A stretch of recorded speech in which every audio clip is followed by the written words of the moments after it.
Hi hello friends, welcome to Shri Kannada cooking channel. ಇವತ್ತು ನಾನೊಂದು super ಆದಂಥ ತರಕಾರಿಯಿಂದ ಒಂದು ವೆಜಿಟೇಬಲ್ ಉಪ್ಪಿಟ್ಟನ್ನು ಮಾಡ್ತಾಯಿದ್ದೀನಿ. ಇದು ತುಂಬಾ ಚೆನ್ನಾಗಿರುತ್ತೆ. ವೆಜಿಟೇಬಲ್ ಬಾತ್ ಅಂತಲೂ ಹೇಳ್ಬೋದು. ತುಂಬಾ ರುಚಿಯಾದಂಥ ಒಂದು ಐಟಮ್ ಇದು. ಇದನ್ನು ಲಂಚ್ ಬಾಕ್ಸ್ಗೆ ಎಲ್ಲ ಹಾಕೋಗ್ಬೋದು. ಎನರ್ಜಿ ಫುಡ್ಡು ಕೂಡ ಹೌದು. ಮೊದಲಿಗೆ ಯಾರೆಲ್ಲ ನಮ್ಮ ಶ್ರೀ ಕನ್ನಡ ಕುಕಿಂಗ್ ಚಾನಲ್ಗೆ ಇನ್ನೂ ಸಬ್ಸ್ಕ್ರೈಬ್ ಆಗಿಲ್ವೋ ದಯವಿಟ್ಟು ಅವರೆಲ್ಲ ಸಬ್ಸ್ಕ್ರೈಬ್ ಮಾಡ್ಕೊಳ್ಳಿ ಅಂತ ಕೇಳ್ಕೊತಾ ಇದು ಹೇಗೆ ಮಾಡೋದು ನೋಡೋಣ ಬನ್ನಿ. ನಾನಿಲ್ಲಿ ಒಂದು 2 ಬಟ್ಲು ರವೆನ ಇಲ್ಲಿ ಚೆನ್ನಾಗಿ ಹುರ್ಕೋತಾ ಇದ್ದೀನಿ. ಯಾವುದೇ ಉಪ್ಪಿಟ್ಟು ಮಾಡಬೇಕಾದ್ರೂ ಕೂಡ ರವೆನ ನಾವು ಎಷ್ಟು ಚೆನ್ನಾಗಿ ಹುರಿತೀವಿ ಅಷ್ಟೂ ಕೂಡ ಒಳ್ಳೆಯದು. ಈಗ ಇಲ್ಲೊಂದು ಬಾಣಲಿಗೆ ನಾನು ಎಣ್ಣೆನ ಹಾಕೋತಾ ಇದ್ದೀನಿ. ಎಣ್ಣೆ ಸ್ವಲ್ಪ ಚೆನ್ನಾಗಿ ಕಾದ ನಂತರ ಅದಕ್ಕೆ ಸ್ವಲ್ಪ ಸಾಸಿವೆನ ಸೇರಿಸ್ಕೊಳ್ಳೋಣ. ಸಾಸಿವೆ ಚೆನ್ನಾಗಿ ಚಿಟಪಟ ಅಂತ ಸಿಡಿಬೇಕು. ಸಿಡಿದ ನಂತರ ಅದಕ್ಕೆ ಇಲ್ಲಿ ಕಡಲೆಬೇಳೆ ಹಾಗೆ ಉದ್ದಿನಬೇಳೆನ ನಾನು ಹಾಕ್ತಾಯಿದ್ದೀನಿ. ಇದೊಂದು ಒಳ್ಳೆ ಟೇಸ್ಟ್ ಕೊಡುತ್ತೆ, ಕಡಲೆಬೇಳೆ ಹಾಗೆ ಉದ್ದಿನಬೇಳೆ ಉಪ್ಪಿಟ್ಟಿಗೆ. ಇದು ಕೂಡ ಗೋಲ್ಡನ್ ಕಲರ್ ಬರಬೇಕು, ಅಲ್ಲಿ ತನಕ ಫ್ರೈ ಮಾಡ್ಕೊಳ್ಳೋಣ. ಇಲ್ಲಿ ಒಂದು 3 ದಪ್ಪ ಈರುಳ್ಳಿನ ಹಾಕ್ತಾಯಿದ್ದೀನಿ. ಈರುಳ್ಳಿನೂ ಕೂಡ ಚೆನ್ನಾಗಿ ಬಾಡಿಸ್ಕೊಳ್ಳೋಣ. ಕೆಂಪು ಬಣ್ಣ ಬರೋ ತನಕನೂ ಕೈ ಬಿಡದೇ ಇರೋ ರೀತಿ ಬಾಡಿಸ್ಕೋಬೇಕು. ಈಗ ಇಲ್ಲಿ ಒಂದು 4ರಿಂದ 5 ಹಸಿಮೆಣಸಿಕಾಯಿನ ಈ ರೀತಿ ಉದ್ದುದ್ದ ಸೀಳಿ ಹಾಕ್ತಾಯಿದ್ದೀನಿ. ಉದ್ದುದ್ದ ಸೀಳೋದ್ರಿಂದ ನಾವು ಉಪ್ಪಿಟ್ಟಲ್ಲಿ ಬಾಯಿಗೆ ಸಿಕ್ಕಿದ್ರೆ ಈಸಿಯಾಗಿ ತೆಗಿಬೋದು. ಸೊ ಇದೆಲ್ಲ ಚೆನ್ನಾಗಿ ಗೋಲ್ಡನ್ ಕಲರ್ ಬರೋ ತನಕನೂ ಒಗ್ಗರಣೆ ನಾವು ಎಷ್ಟು ಚೆನ್ನಾಗಿ ಹದವಾಗಿ ಬೇಯಿಸ್ತೀವಿ ಅಷ್ಟು ಕೂಡ ಉಪ್ಪಿಟ್ಟಿಗೆ ತುಂಬಾ ರುಚಿ ಬರುತ್ತೆ. ಈಗ ಇದಕ್ಕೆ ಇಲ್ಲಿ ತರಕಾರಿ ಅಂತ ನಾನು ಸ್ವಲ್ಪ ಕ್ಯಾರೆಟು ಹಾಗೆ ಹೀರೆಕಾಯಿನ ಬಳಸ್ತಾ ಇದ್ದೀನಿ.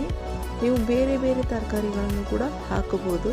ಸಣ್ಣದಾಗಿ ಹೆಚ್ಕೊಂಡು ಬಾಡಿಸ್ಕೋಬೇಕು ಚೆನ್ನಾಗಿ ಈ ಒಗ್ಗರಣೆಯಲ್ಲಿ ತರಕಾರಿಗಳನ್ನು. ಈ ಸಾಂಬಾರಿಗೆ ಹಾಕಿದ್ರೆ ಬೇರೆ ಥರ ಮಾಡಿಕೊಟ್ರೆ ಮಕ್ಕಳುಗಳೆಲ್ಲ ತರಕಾರಿಗಳನ್ನು ತಿನ್ನಲ್ಲ. ಸೊ ಈ ಥರ ಮಾಡಿ ತರಕಾರಿಗಳನ್ನು ಹಾಕಿದ್ರೆ ತರಕಾರಿಗಳನ್ನು ಕೂಡ ಎಲ್ಲರೂ ತಿಂತಾರೆ. ಸೊ ಈಗ ಇದಕ್ಕೆ ಒಂದು ಲಿಡ್ನ ಕ್ಲೋಸ್ ಮಾಡಿ ಒಂದು 10 ನಿಮಿಷ ಬೇಯಿಸ್ಕೋಬೇಕು. ನೋಡಿ ತರಕಾರಿ ಎಲ್ಲ ಬೆಂದು ಸಾಫ್ಟ್ ಆಗಿದೆ, ಚೆನ್ನಾಗಿ ಫ್ರೈ ಕೂಡ ಆಗಿದೆ. ಈಗ ಇದಕ್ಕೆ ಒಂದು 3ರಿಂದ 4 ಟೊಮೊಟೊನ ನಾನು ಹಾಕ್ತಾಯಿದ್ದೀನಿ.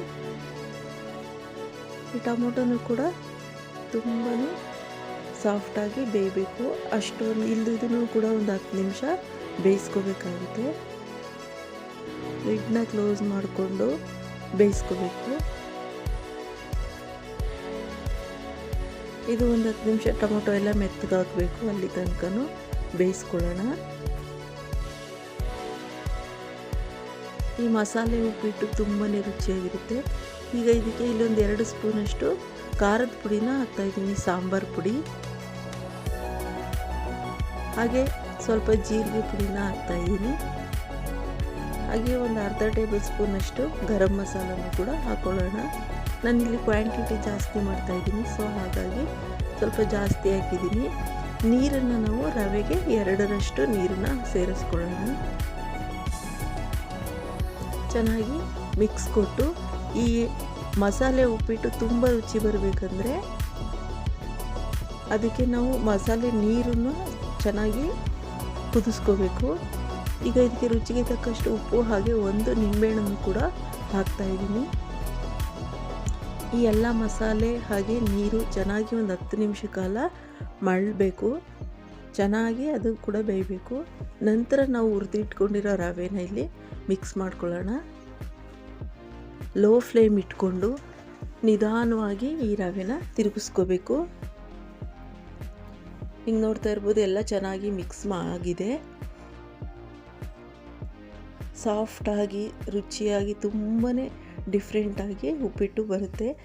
ಉಪ್ಪಿಟ್ಟನ್ನು ತಿಂದೇದವರು ಕೂಡ ಈ ವಿಧಾನದಲ್ಲಿ ಮಾಡಿದ್ರೆ ಉಪ್ಪಿಟ್ಟನ್ನು ತಿಂತಾರೆ. ಈ ಹೋಟೆಲ್ಗಳಲ್ಲೂ ಕೂಡ ಇದೇ ರೀತಿ ಮಾಡ್ತಾರೆ, ತುಂಬಾ ರುಚಿಯಾಗಿರುತ್ತೆ. ಹಿಂಗೆ ನೋಡ್ತಾ ಇರ್ಬೋದು, ಉಪ್ಪಿಟ್ಟು ಹಳ್ಳಿದೆ. ಈಗ ಇದಕ್ಕೆ ನಾವು ಸ್ವಲ್ಪ ಕಾಯಿ ತುರಿ ಹಾಗೆ ಕೊತ್ತಂಬರಿ ಸೊಪ್ಪನ್ನ ಹಾಕೋಣ. ಇದು ಆಗಿದೆ, ಎಲ್ಲ ಮಿಕ್ಸ್ ಮಾಡ್ಕೊಳ್ಳೋಣ.